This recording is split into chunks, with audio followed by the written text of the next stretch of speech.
sa araw na to, ang pupunta naman po natin ng mga property ay yung mga nasa tabing dagat o yung seaside ng mga fish pond. So, hindi lang tayo by land, kundi by water na rin tayo. So, kung makikita, nalibang talaga ako sa paglilibot na to kasi po, ang ganda ng tanawin, ang ganda ng pagkaka-landscape ng mga pilapil ng mga fly stand. Tapos, yung mga bahay sa gilid, nakakadagdag siya ng attraction. Plus, yung mga halaman na yung pagkakaporma niya talaga nakakaaliw. Tapos, yun nga, tabing dagat. Maganda rin pati yung langit.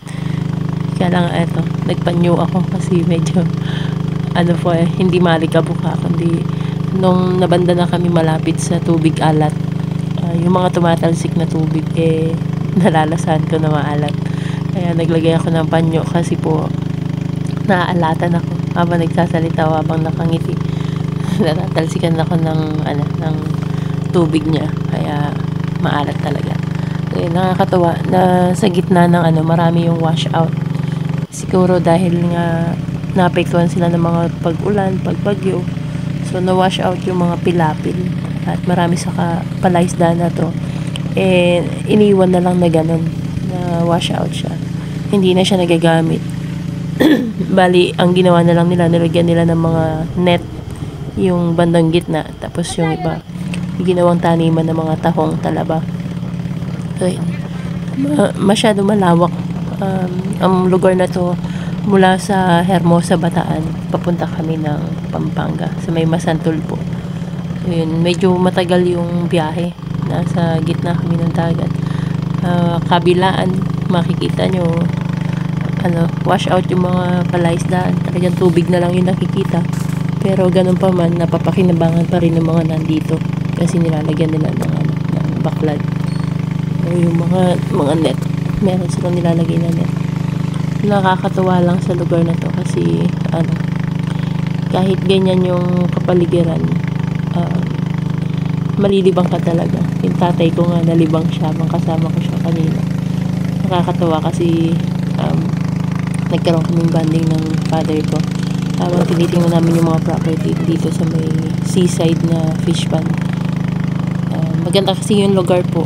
Kung meron man gusto sa inyo na magkaroon ng fish pond, maraming matitinong fish pond po sa part na to. At medyo mura lang siya. Nagkakahalaga ng 150 to 200 per square meter po yung mga fish pond. At malalaki yung cut. Merong 20 plus na hectares, merong 40 plus, 60 plus. So, kung ilan may gusto nyo, merong makikita po dito.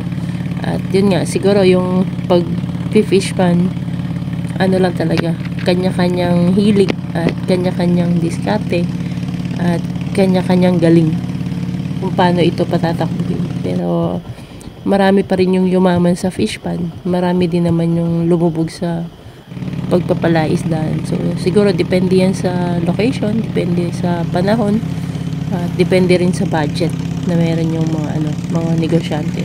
So, yan. So, kung meron pong interesado sa inyo na kumuha ng fish pond, marami po kami, pwede po kayo magtanong. Yung mga halaga na yan na 150 to 200, mga titulado po lahat. May tax deck at may clean title po sila lahat. So, kung sino man yung interesado, nandito po sa video yung aking number. So, pwede nyo po kontakin para makontak din natin yung i-refer ko kayo sa may-ari. Tapos, kayo na po yung bahalang mag-usap. Pero, ganun pa man, inuulit ko po sa inyo, seaside po ito. Tabing dagat, kaya yung tubig na pumapasok alat po. Hindi po siya basta galing lang sa ilog. So, merong part na tabang, pero mas marami yung part na tabing dagat po siya. So, yan. Pauwi na kami, kaya po. Yan na lang yung video. Nasa kalagitnaan kami ng dagat.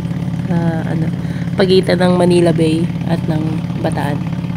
So, sana may kumontak, merong magkagusto para po i-refer ko po kayo sa kanila, sa mga sellers. Thank you po.